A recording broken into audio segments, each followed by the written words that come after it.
Hi, it's Rabbi Travis again. Hope everyone is well. Today, I wanted to speak to you about a topic that's very much in the news of late. That's Juneteenth. I was in the news, as you probably know, last week. The president held a rally in Tulsa, Oklahoma. He held it on Saturday. It was originally scheduled for Friday, which would have corresponded to Juneteenth, and we'll talk about what Juneteenth really is. Um, Tulsa was a bad choice. Tulsa is the scene of the worst race riot in the country's history. It was really a pogrom. Um, Hundreds of African Americans were uh, murdered. Businesses destroyed. What was at that time known as the African or the Black Wall Street was destroyed. Um, and it seems like many people, until the brouhaha about the president scheduling his rally in Tulsa on Juneteenth, had never heard about Juneteenth. By way of background, I will tell you that for the years I taught American history in high school, I always included Juneteenth in my curriculum. Always explained to students what it was, and I used Juneteenth as a springboard to reflect on and talk about some deeper racial issues and some uh, bigger ongoing issues of racial inequality in the country. So with that in mind, I'm going to take you through a PowerPoint presentation that will give us some of this information. Again, I've been using PowerPoint on the screen. I hope it'll be a little easier for you to follow. It also allows me to share with you some embedded videos that I have in the presentation. So let me switch that in presentation. Uh, Bear with me a second. Got ahead of myself. Here we go. So when I first did this presentation, you see I titled it Significant Yet Premature. And when we talk about what Juneteenth is, I want you to remember this title, and I hope you'll agree that it's the correct title for this presentation. So I want to take a step back and think about the 4th of July. Seems like a silly question asking what does it celebrate? We all know what it celebrates. It celebrates America's independence from Britain. But in pre-Civil War times, during the era of slavery, the question to ask is, was it then relevant to all Americans? I think you'd agree the answer would be no. Let me share this link with you about Frederick Douglass.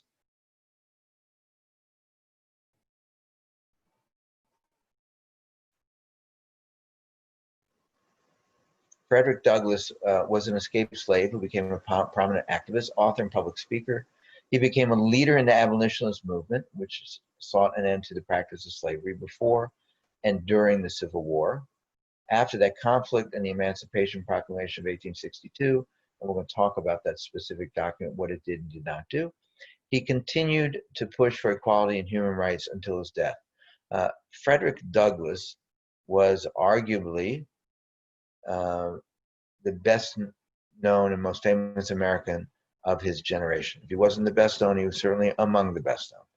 And now I mentioned Frederick Douglass because I want to share with you an excerpts from a speech he gave in 1852 on the 4th of July. You can find this speech on the internet. I'm going to share parts of it with you because it is long, but it's worth, if you have the time, going through it. So this was delivered on July 5th, 1852. It was commemorating the signing of the Declaration of Independence. During the 1850s, Douglass typically spent about 6 months of the year traveling extensively, giving lectures. During one winter, the winter of 1855-1856, he gave about 70 lectures during a tour that covered 4,000 to 5,000 miles. Think about how arduous that travel was in the mid-1850s. And his speaking engagements did not halt at the end of his tour. From his home in Rochester, New York, he took part in local abolition-related events. So on July 5th, 1852, he gave a speech at an event commemorating the signing of the Declaration of Independence. It was held at Rochester's Corinthian Hall. It was a biting oratory in which the speaker told his audience, "This 4th of July is yours, not mine. You may rejoice, I must mourn." And then he asked them, "Do you mean, citizens, to mock me by asking me to speak today?" So let's read a little bit of it. You'll get a sense of what he's saying, and I think what he's saying should have been true to all, been obvious to all his listeners. "Fellow citizens, I am not wanting in respect for the fathers of this republic. The signers of the Declaration of Independence were brave men. They were great men, too great enough to give frame to a great age. It does not often happen to a nation to raise at one time such a number of truly great men. The point from which I am compelled to view them is not certainly the most favorable, and yet I cannot contemplate their great deeds with less than admiration. They were statesmen, patriots, and heroes, and for the good they did and the principles they contended for, I will unite with you to honor their memory." Right? He's saying they were great men, but he's very aware of, for instance, the irony that most of the signers of the Declaration of Independence were slave owners. Thomas Jefferson, who wrote the Declaration of Independence, was not only a slave owner, he married a slave after the death of his wife. The slave was his wife's half-sister, Sally Hemings. They had the same father. He had 6 children with Sally Hemings, and he kept them enslaved and only freed some of them on their 21st birthday. He continues, Frederick Douglass, "Fellow citizens, pardon me. Allow me to ask, why am I called upon to speak here today? What have I, or those I represent, to do with your national independence? Are the great principles of political freedom and of natural justice embodied in that Declaration of Independence extended to us? And am I therefore called upon to bring our humble offering to the national altar and to confess the benefits and express devout gratitude for the blessings resulting from your independence to us? Would to God, both for your sakes and ours, that an affirmative answer could be truthfully returned to these questions. Then would my task be light and my burden easy and delightful. For who is there so cold that a nation's sympathy could not warm him? Who so obdurate and dead to the claims of gratitude that would not thankfully acknowledge such priceless benefits? Who so stolid and selfish that would not give his voice to swell the hallelujahs of a nation's jubilee? When the chains of servitude had been torn from his limbs, I am not that man. In a case like that, the dumb might eloquently speak, and the lame man shall leap as a hart. But such is not the state of the cause. I say it with a sad sense of disparity between us. I am not included within the pale of glorious anniversary. Your high independence only reveals the immeasurable distance between us. The blessings in which you this day rejoice are not enjoyed in common. The rich inheritance of justice, liberty, and prosperity and independence bequeathed by your fathers is shared by you, not by me. Let's pause and think about that sentence. That sentence could have been written today. That sentence is being uttered by protesters in the street around the country. The rich injustice, the rich inheritance of justice, liberty, prosperity, independence bequeathed by your fathers is shared by you, not by me. The sunlight that brought light and healing to you has brought stripes and death to me. This 4th of July is yours, not mine. You may rejoice. I must mourn. To drag a man in feathers into the grand illuminated temple of liberty and call upon him to join you in joyous anthems were inhumane mockery and sacrilegious irony. Do you mean, citizens, to mock me by asking me to speak today? If so, there is a parallel to your conduct, and let me warn you that it is dangerous to copy the example of a nation whose crimes, towering up to heaven, were thrown down by the breath of the Almighty, burying the nation in irrevocable ruin. I can today take up the plaintive lament of a peeled and woe-stricken nation. And then he quotes, when we'll conclude this quote, by the rivers of Babylonia there we sat, yea, we wept when we remembered Zion. We hanged our harps upon the willows in the midst thereof, for there They that carried us away captive required of us a song, and they who wasted us required us mirth, saying, sing us one of the songs of Zion. How can we sing the Lord's song in a strange land? If I forget thee, O Jerusalem, let my right hand forget her cunning. If I do not remember thee, let my tongue cleave to the roof of my mouth. It should be clear that to ask a black man, albeit a free man, it took a lot for him to get his freedom. If you read his life story, it's a remarkable story. To celebrate the 4th of July, when he was still denied certain fundamental freedoms as a citizen of the United States, and when many, many, many, many of his brethren were still enslaved. So that's the first point as background to Juneteenth. Let's go on. Second piece of background you need to be familiar with is Dred Scott versus Sanford, Supreme Court decision of 1857. This is without doubt the worst and most embarrassing decision in the history of the Supreme Court. Let me give you a little bit of background if you're not familiar with it. Dred Scott was a slave in Missouri. From 1833 to 1843, he resided in Illinois, a free state, and in the Louisiana Territory, where slavery was forbidden by the Missouri Compromise of 1820. In other words, he was kept as a slave where slavery was illegal. After returning to Missouri, Scott filed suit in Missouri court for his freedom, claiming that his residence in free territory made him a free man. Obviously, he had help from people trying to plead his case. After losing, Scott brought a new suit in federal court. Scott's master maintained that no Negro or descendant of slaves could be a citizen in the sense of Article 3 of the Constitution. The question the court was issuing was Dred Scott free or slave? Now, let me give you a little bit of insight on how the Supreme Court typically functions. And if you're following current events, the Supreme Court decision just last week in the Dreamer case in DACA is an example of this. The Supreme Court, when it can issue a narrow ruling, issues a narrow ruling. So for instance, in DACA, the court did not take a position on the Dreamer Act. The court simply said that the Trump administration did not follow the proper administrative protocols and regulations required to overturn the Dreamer Act.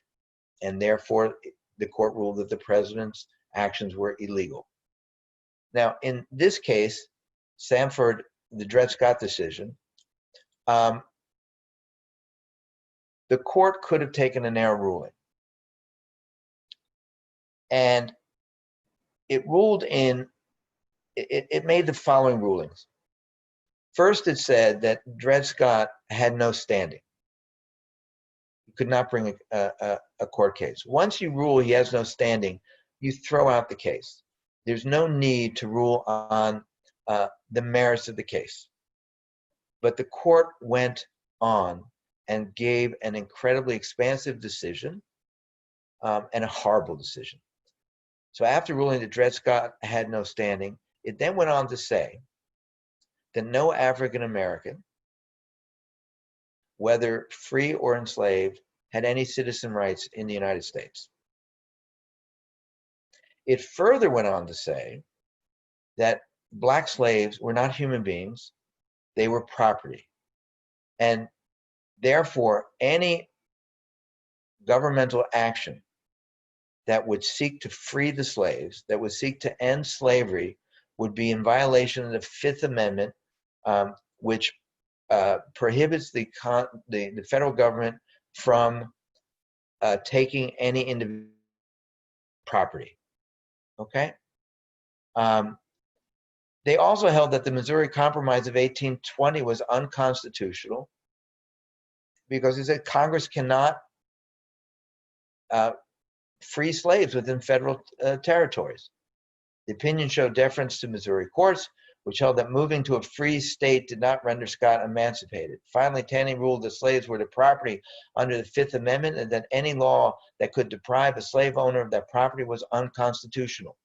I want you to remember this point that of the Dred Scott decision that said any federal effort to free the slaves would be unconstitutional under the Fifth Amendment. It would constitute depriving a slave owner of his property. We're going to circle back to that in a bit.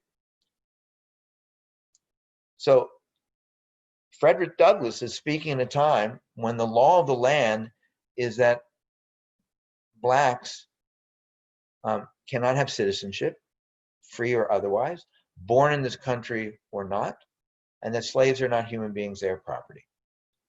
This is the environment that's going on pre-Civil War. Let's talk about the Emancipation Proclamation. And I'm going to argue, or I'm going to suggest that all of you learned it wrong when you studied in school. Let's look at the Emancipation Proclamation. I've highlighted key sections in red. We're going to read it because if you read it in high school, it's been ages since you've read it, and you probably didn't read it through thoroughly. A proclamation. Whereas on the 22nd day of September in the year of our Lord, by the way, I put that, highlighted it. Today we no longer issue proclamations in the year of our Lord. That's seen to violate separation of church and state. I will just tell you parenthetically, when I graduated Dartmouth College in 1980, the diplomas were dated. We got Latin diplomas. I don't have a BA, I actually have an AB, an Artis Bacteris, whatever it's pronounced in Latin. And the diplomas were typically dated in the year of our Lord.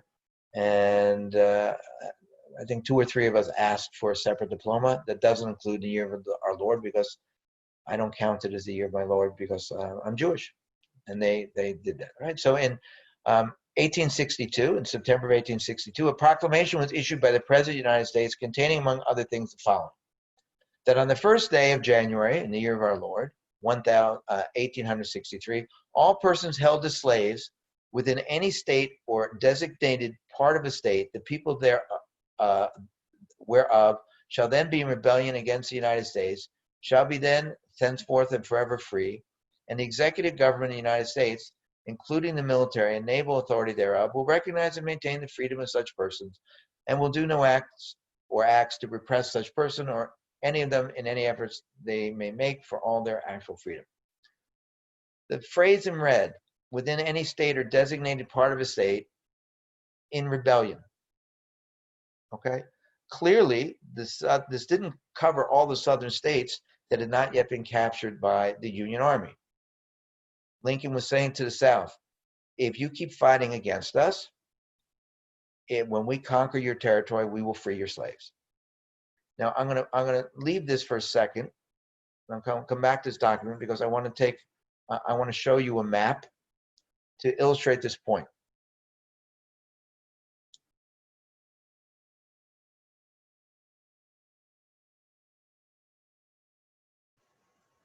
The yellow states are the southern states. The blue states are the Union states. The blue are what were called border states. Okay, they did not secede from the Union, and they were fighting with the Union. They were slave states. The Emancipation Proclamation did not free slaves in Missouri, Kentucky, West Virginia, or Maryland. Be clear, the Emancipation Proclamation did not free slaves in 4 border states. Okay, it's important to know that. Let me go back to the Emancipation Proclamation.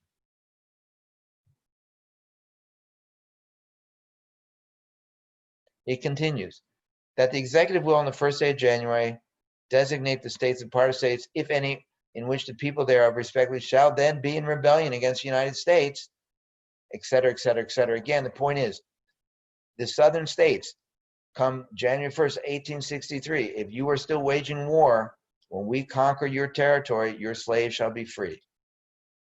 Here's the kicker. Now, therefore, I, Abraham Lincoln, President of the United States, by virtue of the power in me vested as Commander-in-Chief of the Army and Navy of the United States in time of actual armed rebellion against the authority and government of the United States, and as a fit and necessary war measure for suppressing said rebellion, et cetera, et cetera, et cetera. Lincoln did not issue the Emancipation Proclamation based on the power of the presidency. He issued the Emancipation Proclamation in his capacity as Commander-in-Chief of the military in a time of war, in rebellion against the government of the United States. Why? Because of the Dred Scott decision. The Supreme Court, when it makes a decision, sets the law of the land. The law of the land, per the Dred Scott decision of 1857, said that the federal government cannot free slaves because by doing so would violate the slave owner's constitutional right under the Fifth Amendment not to have his personal or her personal property seized by the government. Lincoln had to say, I'm waging war against rebels. As Commander-in-Chief of the Army, I need to do this to help win the war. Okay? Never learned this. And he says again at the end, and I further declare and make known that such persons of suitable condition will be received into the armed service of the United States, to garrison forts, position stations, and other places, and to man vessels of all sorts of service. And upon this act, sincerely believed to be an act of justice warranted by the Constitution upon military necessity. Okay? This is, Lincoln did not free the slaves as President of the United States.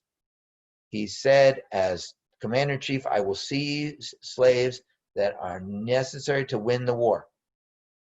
And the proof is the slaves in the border states were not freed. Okay? Okay? To summarize, it applied only to states that had seceded from the Union, leaving slavery untouched in loyal border states.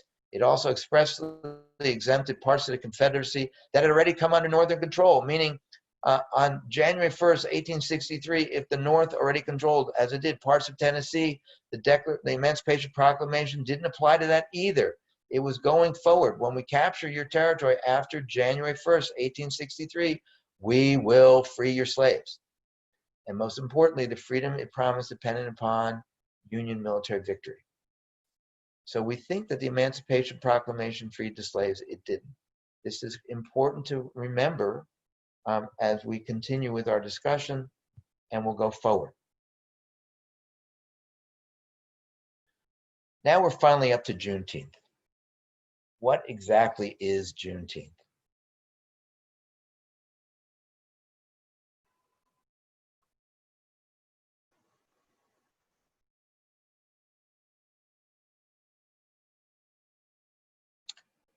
So this was a proclamation issued by the Major General Gordon Granger. Said the people of Texas are informed that, in accordance with the proclamation from the Executive of the United States, all slaves are free. This involves an absolute equality of personal rights and the rights of property between the former masters and slaves, and the connection theretofore existing between them becomes that between employer and hired laborer. The freedmen are advised to remain quietly in their present homes and work for wages. They are informed that they will not be allowed to collect at military posts, and they will not be supported in idleness either there or elsewhere. So this is an article I found online when I first started teaching this unit by Henry Louis Gates of Harvard University. Gates writes, when Major General Gordon Granger issued the above order, he had no idea that in establishing the Union Army's authority over the people of Texas, he was also establishing the basis for a holiday, Juneteenth, June plus 19th. Today, the most popular annual celebration of emancipation from slavery in the United States. After all, by the time Granger assumed the command of the Department of Texas, the Confederate capital in Richmond had fallen. The executive to whom he referred, Abraham Lincoln, was dead. The 13th Amendment abolishing slavery was well on its way to ratification. But Granger wasn't just a few months late. The Emancipation Proclamation itself, ending slavery in the Confederacy, at least on paper, had taken effect 2.5 years before, and in the interim, close to 200,000 black men had enlisted in the fight. So formalities aside, wasn't it all over, literally, but the shouting? It would be easy to think so in our world of immediate communication, but as Granger and the 1,800 bluecoats under him soon found out, news traveled slowly in Texas. Whatever General Robert E. Lee had surrendered in Virginia, the Army of the Trans-Mississippi had held out until late May. And even with its formal surrender on June 2nd, a number of ex-rebels in the region took to bushwhacking and plunder. That's not all that plagued the extreme western edge of former Confederate states.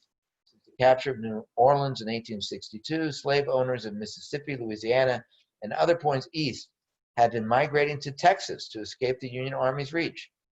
In a hurried reenactment of the original Middle Passage, more than 150,000 slaves had made the trek west, according to historian Leon Litwack in his book, Been in the Storm So Long, The Aftermath of Slavery. As one former slave he quotes recalled, it looked like everyone in the world was going to Texas. When Texas fell and Granger dispatched his now famous Order Number 3, it wasn't exactly instant magic for most of the Lone Star states. 250,000 slaves. On plantation, masters had to decide whether, when, and how to announce the news, or wait for a government agent to arrive, and it was not uncommon for them to delay until after the harvest. Even in Galveston City, the ex-Confederate mayor flouted the army by forcing the freed black people to work, as historian Elizabeth Hayes Turner details in her comprehensive essay, Juneteenth, Emancipation and Memory in Lone Star, Past, Memory and History in Texas. Those who acted on the news did so at their peril. As quoted in Litwack's book, former slave Susan Merritt recalled, you could see lots of niggers hanging to trees in Sabin Bottom right after freedom, because they caught them swimming across Sabin River and shoot them. In one extreme case, according to Hayes Turner, a former slave named Katie Darling continued working for her mistress another 6 years. She whipped me after the war just like she did 4, Darling said.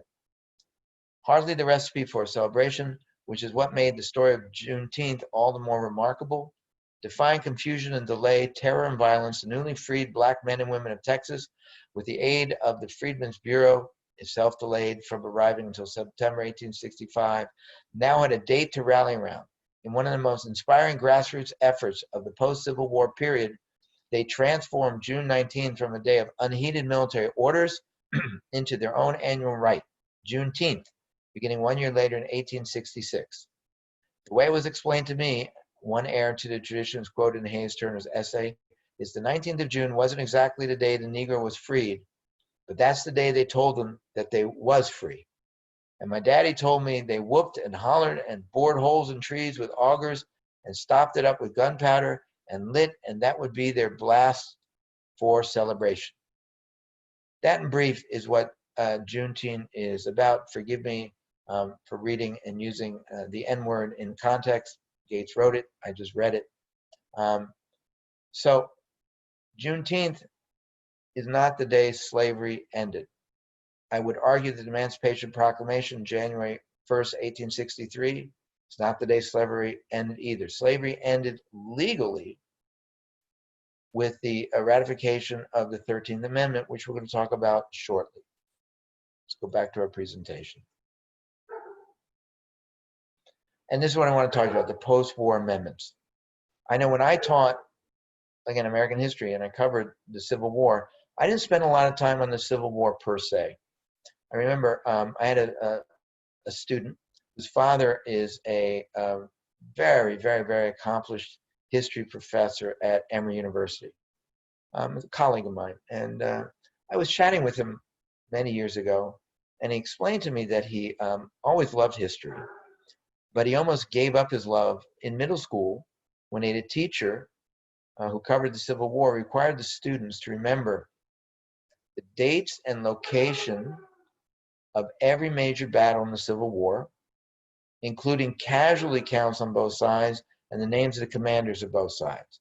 What a ridiculous exercise, especially in the day of Google. What I taught, I believe, is more significant are the amendments that came out of the Civil War, and that's what I want to share with you now.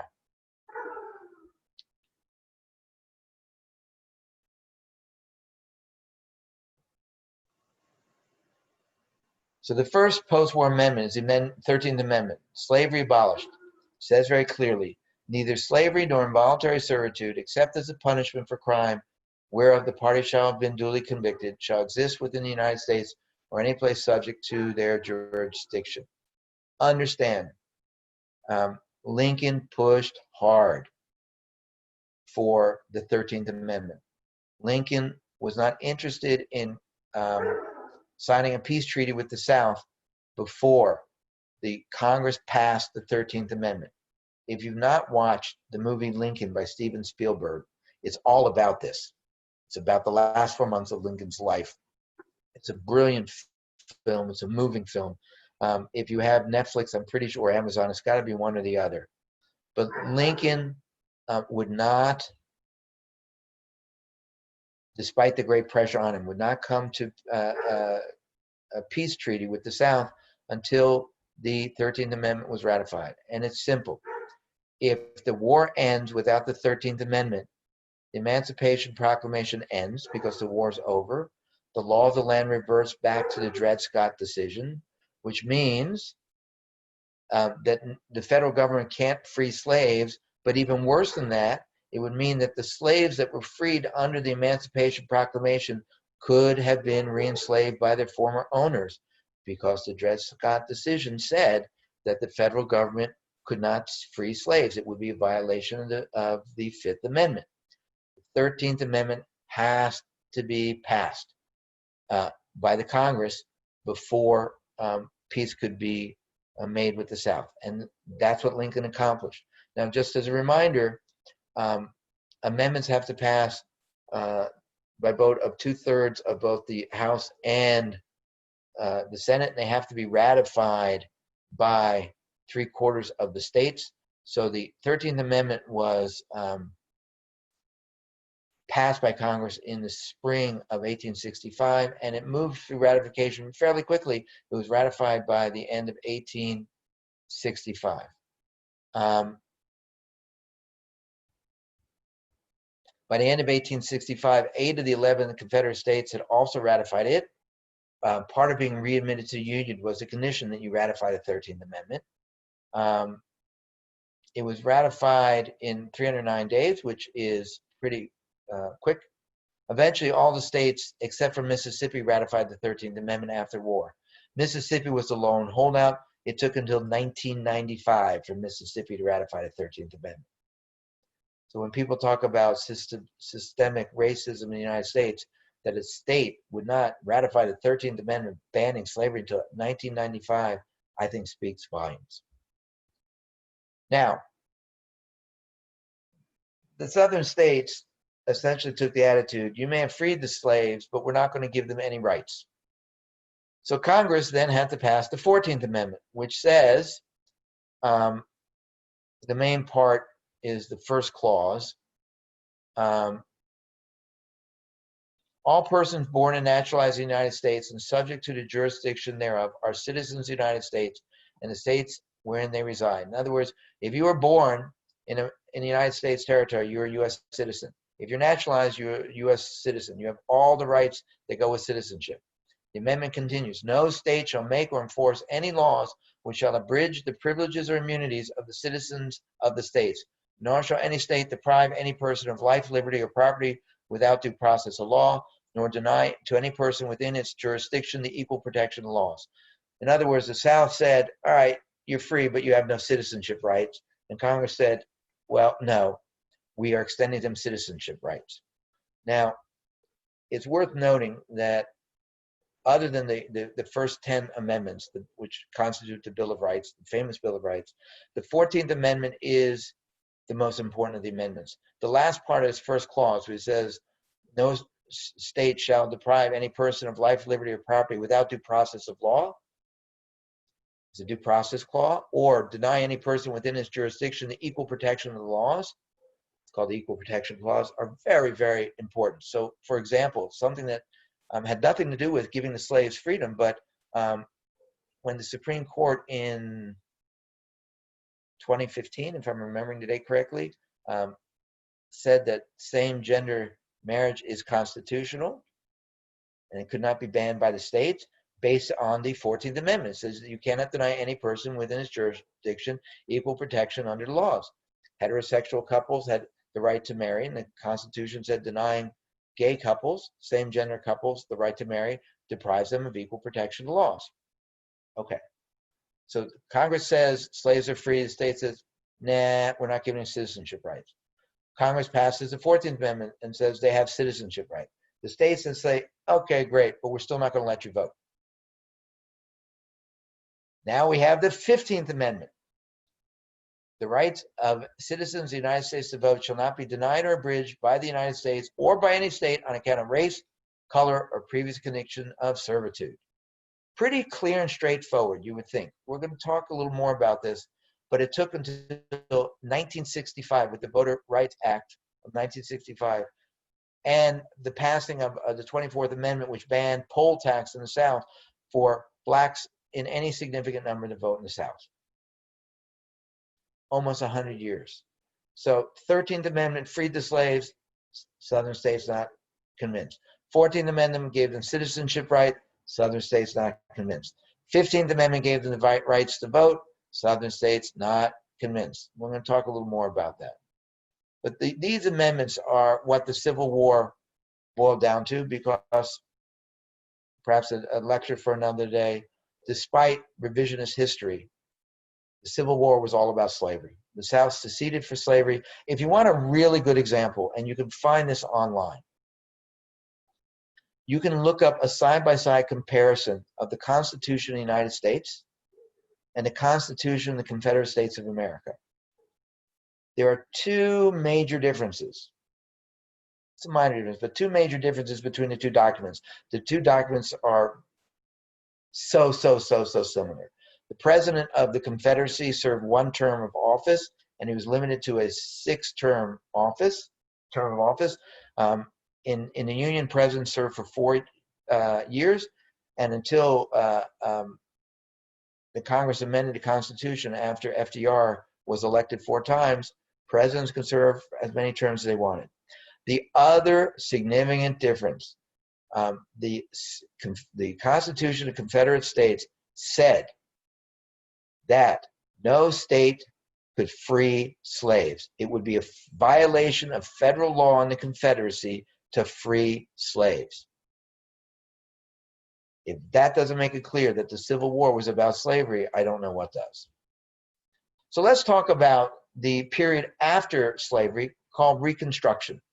There was a 10-year period or so where remarkable things happened in the United States. Where Union troops were stationed in the South. They were protecting blacks, even though they were, exact numbers are not known, but there were tens of thousands of blacks murdered in the decades post-Civil War. Blacks were exercising their citizen rights. Blacks were exercising the right to vote. Blacks were being voted into political office throughout the South. So let's read. And then we're going to talk about how Reconstruction ended and the lingering effects of that.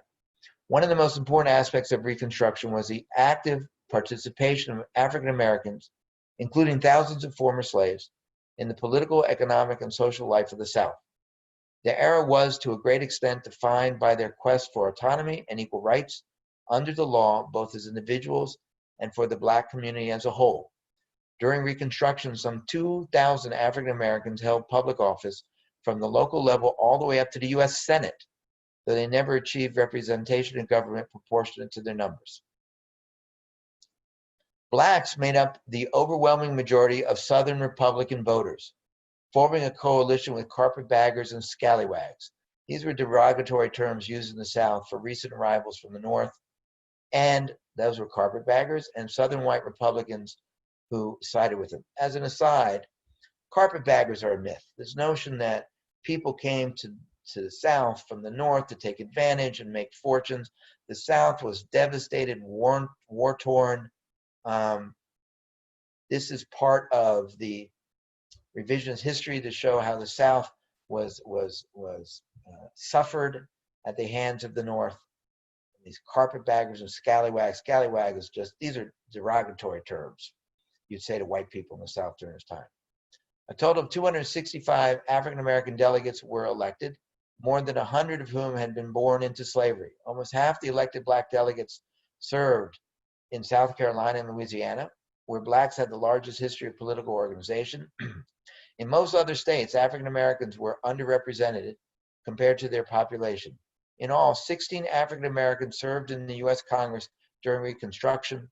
More than 600 were elected to state legislatures, and hundreds more held local offices across the South.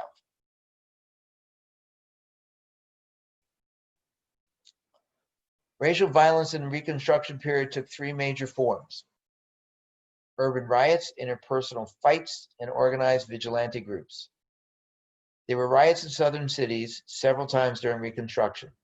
The most notable were the riots in Memphis and New Orleans in 1866, but other large-scale urban conflicts erupted in places including Lawrence, South Carolina in 1870, Colfax, Louisiana in 1873. We're going to return to that.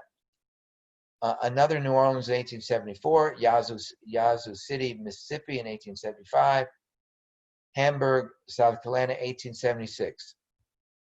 Southern cities grew rapidly after the war as migrants from the countryside, particularly freed slaves, flocked to urban centers. Cities became centers of Republican control, but white conservatives chafed at the influx of black residents and the establishment of biracial politics. In nearly every conflict, white conservatives initiated violence in reaction to Republican rallies or conventions or elections in which black men were to vote. The death tolls of these conflicts remain incalculable, and victims were overwhelmingly black. By the way, the 13th Amendment did give black men the right to vote. The 15th Amendment gave them the right to vote. That was passed in 1870. Women did not get the right to vote till 1920, regardless of color. Thousands of Americans murdered and thousands more were raped, whipped, or wounded during the violence of Reconstruction. If you've not gone to the Lynching Memorial Museum in Montgomery, Alabama, if you have the strength and the wherewithal, it is a powerful, powerful place to go. I took a class there a couple years ago. It's a remarkable place, remarkable place. If you can't visit in person, you should look it up. The Lynching Museum in Montgomery, Alabama. It's got a formal name. It's a Museum of Justice or something. And you can visit it online. Very worthwhile. The political and social consequences of the violence were as lasting as the physical and mental trauma suffered by victims and witnesses. Terrorism worked to end federal involvement in Reconstruction and helped to usher in a new era of racial repression. So, despite the good things that were going on, let's talk about how Reconstruction came to a halt. In 1867, an increasing number of Southern whites turned to violence in response to the revolutionary changes of radical Reconstruction. The KKK, the Ku Klux Klan, and other white supremacist organizations targeted local Republican leaders, white and black, and other African Americans who challenged white authority. Though federal legislation passed during the administration of President Ulysses S. Grant in 1871, and this took aim at the Klan and others who attempted to interfere with black suffrage and other political rights, white supremacy gradually reasserted its hold on the South after the early 1870s as support for Reconstruction waned. Racism was still a potent force in both the South and the North, and Republicans became more conservative and less egalitarian as the decade continued. In 1874, after an economic depression plunged much of the South into poverty, the Democratic Party won control of the House of Representatives for the first time since the Civil War. As an aside, let me make this observation. At the end of the Civil War, there were roughly 4 million poor, illiterate white people in the South, and there were roughly 4 million poor, illiterate black people in the South. By the 1940s, you had a growing and flourishing white middle class. Literacy was increasingly uncommon among the white population, and you still had you still had poor, illiterate blacks in the South. They were deprived, as we'll see, at every corner. One of the most interesting things to me, as the 1800s continued to unfold, natural allies in the South should have been poor whites and poor blacks. It was the former plantation owners, the wealthy, the industrialists, who should have been the common foe, so to speak. The poor should have worked together. They should have unionized, as they did later in the century. But the industrialists and the people of means understood that you could play the race card. You could mistreat your white workers, but you could say to them, it may suck for you, but it sucks even more for the blacks. And so they used the race card to drive a wedge in the progressive movements that were developing in the late 1800s to turn the poor whites against the poor blacks. And you look at history, the Republican Party in the 60s played the race card. Goldwater played it subtly. Nixon, not so suddenly. Reagan, not so suddenly. Bush's Willie Horton commercial against Dukakis, not subtle at all. And our current president is not subtle at all about trying to play the race card and trying to appeal to white supremacy. I mean, it's just a fact. I'm not saying that every Trump supporter is a white supremacist, but the race card has been used time and time again, as it was, and the beginning of it was in this time period, the Reconstruction period. When Democrats waged a campaign of violence to take control of Mississippi in 1875, Grant, who was then president, refused to send federal troops, marking the end of federal support for Reconstruction-era state governments in the South.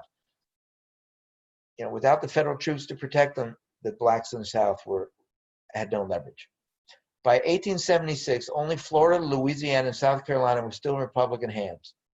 In the contested presidential election that year, Republican candidate Rutherford B. Hayes reached a compromise with Democrats in Congress. In exchange for certification of his election, he acknowledged Democratic control of the entire South. The Compromise of 1876 marked the end of Reconstruction as a distinct period, but the struggle to deal with the revolution ushered in by slavery's eradication would continue in the South and elsewhere long after that date. A century later, the legacy of Reconstruction would be revived during the Civil Rights Movement in the 1960s as African Americans fought for the political, economic, and social equality that had long been denied them. So let's look at these two things. These two events, the election of 1876 and this U.S. Supreme Court case we'll talk about in a minute, mark the end of Reconstruction.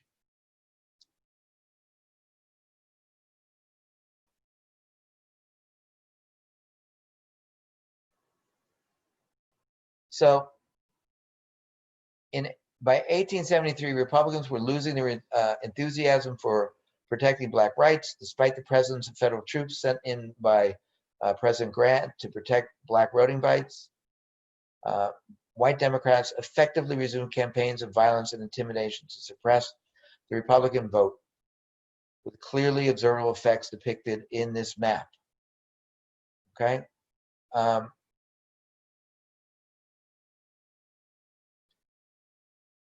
The Republicans at this time, remember, the Party for Freedom.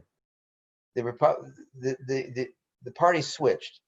When the civil rights legislation was passed in 1964, the Democrats, the conservative Democrats who were from the southern states, were racist for the most part, were white supremacists for the most part. They stopped being Democrats and they became Republicans. So Republicans in this era were supportive of the black. But you see, South, look at the color. Hayes carried very, very little of the South. The Democratic candidate Tilden won the popular vote, but neither candidate initially had a majority of electoral votes due to dispute over returns in Florida, Louisiana, and South Carolina, the only states in which federal troops were still stationed. All right, think about that.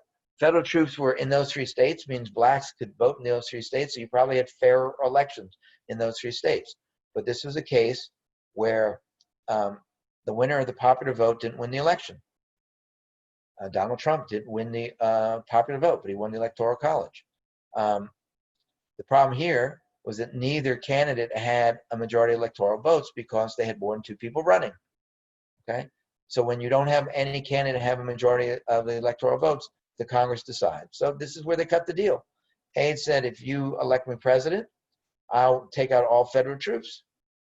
And so the blacks lost their safety net, so to speak.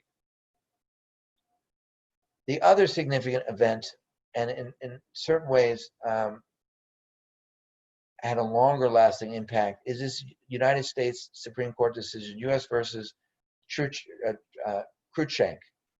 It's not a very well-known case, which is surprising. And let's talk about it. Here's the background to the case. And it was dealing with the question of how do you apply the Bill of Rights to state governments? Okay, you should understand that the Bill of Rights, the 10 amendments that we don't quote them by heart, we know freedom of speech, freedom of religion, freedom of the press, the right to plead the Fifth Amendment, et cetera, et cetera, et cetera. They originally only applied to the federal government. It took about 150 years for all those amendments to be applied to state government. The famous Miranda rights only applied to state trials in the 1960s. Before the 1960s, you didn't have the right to remain silent or right to a lawyer in state crimes. That was only federal cases. So the background to this case: in April 1873, an armed white militia attacked Republican freedmen who had gathered in Colfax, Louisiana courthouse to protect it from pending Democratic takeover. Although some of the blacks were armed and initially defended themselves, estimates were that 100 to 280 were killed, most of them following surrender, and 50 were being held prisoner that night. 3 whites were killed. This was in the tense aftermath of months of uncertainty following the disputed gubernatorial election, November 1872, when 2 parties declared victory at state and local levels. The election was still unsettled in the spring, and both Republican and fugitives who carried the Democratic backing had certified their own slates for local governor, sheriff, and justice of peace in Grand Parish, where Colfax was the parish seat. In other words, the Republicans said, we're in charge of the state government, the local government, and the fusionists, i.e. the Democrats, said, we're in charge. So the federal troops were needed to reinforce the election of the Republican governor. And so some people call this the Colfax Massacre. So this is what the Supreme Court ruled in 1876. By a 9-0 vote, the Supreme Court ruled on a range of issues and found that the indictment faulty. It overturned the convictions of 2 defendants in the state. The court did not incorporate the Bill of Rights to states and found that the First Amendment right to assembly was not intended to limit the powers of state governments in respect to their own citizens, and that the Second Amendment had no other effect than to restrict the powers of the national government. In other words, the court said the states can restrict the right of to assemble, because the right to assemble is only protected on a federal level. More importantly, you should know that up to this point, the federal government had been using the 14th Amendment, the due process and equal protection clauses that I mentioned to you and asked you to remember, to try and arrest and prosecute KKK members who were attacking black citizens. The Supreme Court in this decision said that the 14th Amendment applied only to state action, not to the actions of individuals. Quote, the 14th Amendment prohibits the state from depriving any person of life, liberty, or property without due process of law. But this adds nothing to the rights of one citizen as against another. So prior to this Supreme Court decision, the state said, look, 14th Amendment says you can't deprive a person of life, liberty, or property. You kill somebody, you've deprived them of life. You violate the 14th Amendment. And I may not be able to get a murder conviction, but I can convict you for violating the 14th Amendment.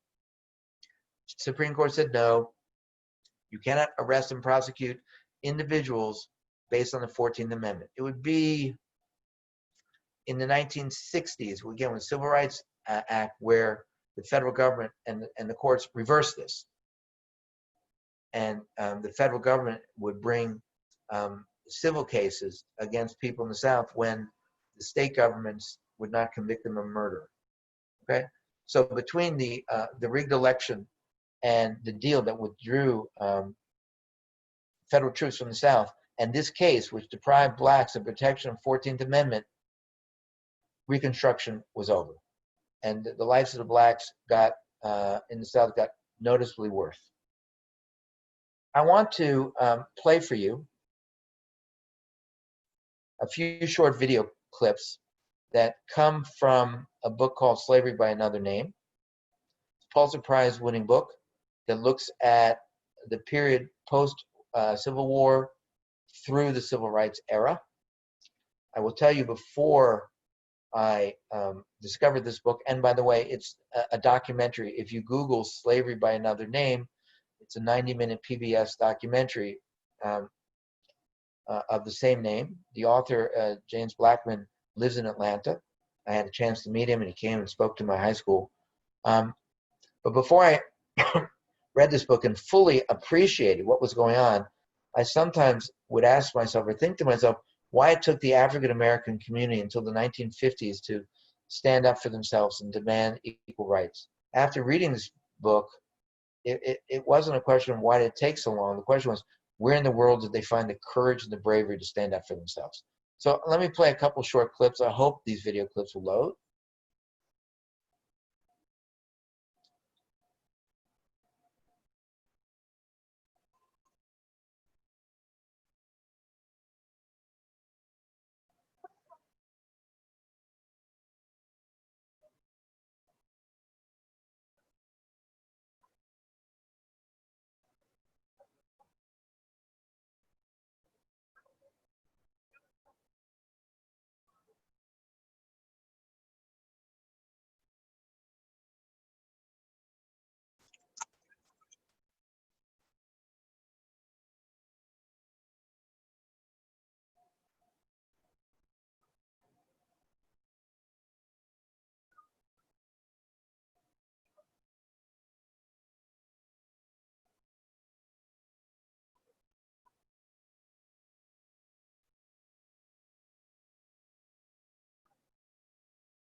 Um,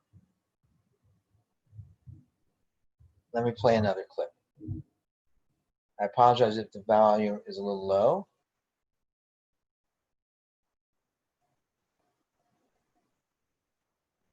The previous speaker was a university professor. This is the author of the book himself. He's also teaches, when he wrote the book, he taught at University of Virginia. He's now teaching at Georgia State.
What we see from these clips and the history of post-Reconstruction era, I know the volume, at least on my computer, was a little low. There was a systematic effort to try and criminalize blacks. As Blackman said, the vagrancy laws, if you couldn't prove you had a job, they arrested you. Blacks were intimidated. Sharecroppers were essentially slaves, in the sense that if you were a sharecropper and you're working for someone, you could never get excuse me, you could never get ahead because you were buying. You had to give the white property owner a percentage of your crops, and you bought your supplies from him and your food from him, and you were always in debt. And each year you got further and further into debt. You could never pay off the debt. And in many southern states, you could not, even if you were debt-free, couldn't leave your position as sharecropper without the permission of your sharecropper boss. Even worse, when blacks were being arrested right and left throughout the South, municipalities and local governments, local sheriffs, came upon what they thought was a brilliant idea. They would lease their prisoners to local farms and local factories. It's called convict leasing. And as this documentary talks about, in Birmingham, in the steel mills there, which the end of the 1800s, beginning 1900s, were very, very large, they would rent people, they would rent black men for $9 a month. And they didn't care if they worked them to death. And hundreds of people died in the steel mills in Birmingham. And the logic was simple. In the slavery era, if I spent $800 or $1,000 on a slave, I didn't want to work that person to death because I lost my investment. They had to be a real troublemaker, or I was just a crazy person to kill my slave. But if it cost me $9 a month and I work someone to death, what's the big deal? Another $9 gets me another worker. It's a terrible period. A terrible period. I'll quote you two other bits of information to try and put into context. The 13th Amendment freed the slaves. It didn't ban slavery. And there was a case in the South where a person was arrested for having these convict leases, these men working for him. And the official term for this was peonage, which essentially it's like indentured servitude. And peonage was banned in the United States when Texas and New Mexico became part of the Union. Peonage was allowed in Mexico, and one of the conditions for the territories coming into the States was peonage was not allowed in the United States. So this fellow was arrested on charges of peonage, and his defense was, no, they're slaves. They're slaves. And he couldn't be charged because owning slaves was not illegal. Once they discovered they were slaves, he made the case, they freed them, but he couldn't be charged because owning slave was not illegal in the 13th Amendment. But having indentured servants, peonage, was. The other fact I remember, there's another fellow in the South who was caught having slaves, or peonage system, whichever you want to term it. And to try and hide the fact, he murdered these people. He murdered them, killed 11 people. And he was found guilty of murder in 1921. From 1921 until 1965, no white person was convicted of murdering a black person in the South. From 1921 until 1965, no white person was convicted of murdering a black person in the South. You think there were no murders? There were countless and countless and countless murders. So when we talk about the situation that is driving people to the street today, it just didn't crop up today. I want to conclude with excerpts from a Birmingham jail, letter from a Birmingham jail by Dr. Martin Luther King.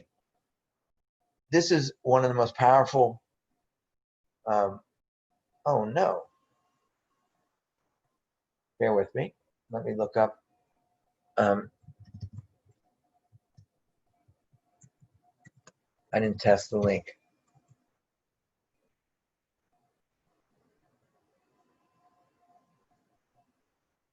So I apologize now that I'm searching for it. Okay, I have it. Dr. King was in Birmingham to protest. He was arrested, and some of the white preachers in town had said to him, you ought to, you need to be patient. And I want to, the letter's important for a couple reasons. First, if you study the history of nonviolence, he lays out his pillars for nonviolence. Dr. King embraced nonviolence. There was an incident at one point. He was giving a speech, and a man came up and stormed the stage and punched him in the face. And King didn't strike back. He told his followers not to strike back. He believed in nonviolence. It wasn't a tactic. It was a way of life for him, even though he knew that he was risking his life, and he ultimately paid with his life for the work he did. So I want to share this, and I want to share one other paragraph. So he writes, in any nonviolent campaign, there are 4 basic steps: collection of facts to determine whether injustices are alive, negotiation, self-purification, and direct action. So I do my research, I find out what's going on, I sit down with the powers that be and try to negotiate. Let's see if we can find a way to make a win-win situation. If that fails, self-purification, meaning you get yourself ready for the nonviolent protests you're engaged to, and you can find online videos of people training and getting ready for what they'd be confronted with. And they were confronted with horrible things: name-calling, violence in Birmingham, hoses, police dogs, awful stuff, and direct action. And so that's why this letter is important. But here, there's a very famous paragraph I want to read to you. When he, the copy I thought I had highlighted on my document, and so I found it here. Because the whites are saying, why direct action, why sit-ins, why marches, isn't negotiation a better path? And he says, you're right, negotiation is better, but we try to negotiate, we get nowhere. And they kept saying, why now? Why are you pushing? Why don't you give the new administration time to act? We're talking about the Johnson administration. There's always excuses. This is one of the most quoted paragraphs from this letter.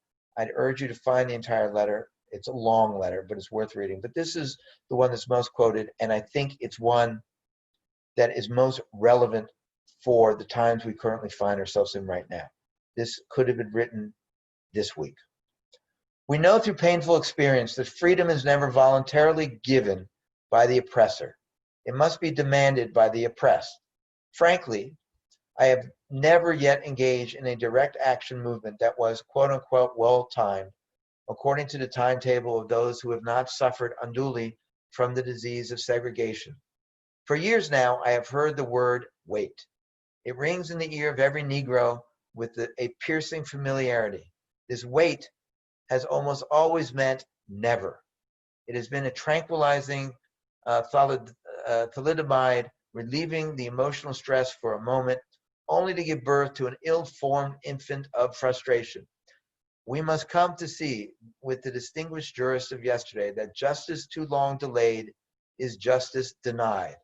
We have waited for more than 340 years for our God-given and constitutional rights. The nations of Asia and Africa are moving with jet-like speed toward the goal of political independence, and we still creep at horse and buggy pace toward the gaining of a cup of coffee at a lunch counter. I guess it is easy for those who have never felt the stinging darts of segregation to say wait. But when you have seen vicious mobs lynch your mothers and fathers at will and drown your sisters and brothers at whim, when you have seen hate-filled policemen curse, kick, brutalize, and even kill your black brothers and sisters with impunity. When you see the vast majority of your 20 million Negro brothers smothering in an airtight cage of poverty in the midst of an affluent society, when you suddenly find your tongue twisted and your speech stammering as you seek to explain to your 6-year-old daughter why she cannot go to the public amusement park that has just been advertised on television, and see tears welling up in her little eyes when she's told that Funtown is closed to colored children, and see the depressing clouds of inferiority begin to form in her little mental sky, and see her begin to distort her little personality by unconsciously developing a bitterness towards white people. When you have to concoct an answer for a 5-year-old son asking in agonizing pathos, "Daddy, why do white people treat colored people so mean?" When you take a cross-country drive and find it necessary to sleep night after night in the uncomfortable corners of your automobile because no motel will accept you. When you are humiliated day in and day out by nagging signs reading white and colored. When your first name becomes nigger, forgive me for saying it, but you need to hear the word in the context. And your middle name becomes boy, however old you are. And your last name becomes your John. And when your wife and mother are never given the respected title Mrs., when you are harried by day and haunted by night by the fact that you are a Negro, living constantly at tiptoe stance, never knowing what to expect next, and plagued with inner fears and outer resentments, when you are forever fighting a denigrating sense of nobodiness, then you will understand why we find it difficult to wait. There comes a time when the cup of endurance runs over, and men are no longer willing to be plunged into an abyss of injustice when they experience the bleakness of corroding despair. I hope, sirs, you can understand our legitimate and avoidable impatience. This paragraph could be the mantra of the people marching in the streets across America in the aftermath of the murder of George Floyd. And so when I said at the beginning that Juneteenth is significant but premature, I truly believe that. It's an important milestone. It recommends, it reminds us and observes what was an important step forward on paper. But as we all know, or we should all know, paper and reality are not always the same thing. African Americans have been denied basic equal rights for decades. There were great strides in the 60s, Civil Rights Movement, Civil Rights Act of 64, the Voting Acts of 65. But there's still much work to be done. As we look at what's going on in our country today, with voices of people, white and black alike, saying it's enough. We have to turn the ideals we preach into reality. You know, the Declaration of Independence, when it says we hold these truths to be self-evident, that all men are created equal, that they're endowed by their creator with certain unalienable rights, including life, liberty, and pursuit of happiness. No, that what Jefferson meant when he penned those words, that white men were all men, it meant if you were white and you were a landowner. America's bigger than that. America's always represented the ideal that all men and women are created equal. And we are seeking in many areas to push the dial forward, that everyone's treated equally, not just in the eyes of the law, but in broader society. No matter the color of your skin, or the church or synagogue you worship in, or who you're married to, or your sexual orientation, or your gender identification. These are personal decisions. The government, whether it's state or federal, should treat its citizens the same. I can look at things and we can have healthy disagreements, whether it's whatever the issue could be, whether it's social issues like same-sex marriage or abortion or prayer in school. We can agree to disagree. But our government, the United States, is going to be the beacon of light that it was for decades to the world. We have to do a better job of extending these fundamental rights to all people. So Juneteenth is a reminder of what we aspire to. It's a reminder of the progress we've made, and more importantly, of the progress we still have to make. I appreciate you listening in to this lecture. It's an important topic, and I hope this tape has given you food for thought. Let me get back to my camera and stop the sharing. I hope it's given you food for thought, healthy discussions wherever you're allowed to gather these days to discuss, whether it's on the phone. Hopefully more and more frequently you're allowed to gather together with friends, and be well and be safe. And I will speak to you next time I make a lecture. Take care.